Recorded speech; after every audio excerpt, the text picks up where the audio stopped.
How to log into Workday Employee Portal. Hello everyone, welcome back to our channel. Today in this quick tutorial, I'll guide you through the step on how to log into Workday Employee Portal. So let's get started. First of all, open your preferred web browser on your computer or a mobile device. Then in the address bar, type in workday.com. You will be taken to the login page. In the right side of your screen, you will see the icon. Click on it. Then in the pop-up screen, click on More Information. Inside it, click on Login to Workday Employee Portal.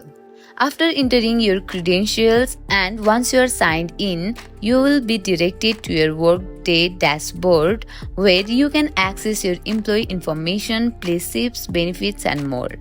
If you have forgotten your password, click on Forgot Password link on the login page and follow the instruction to reset it.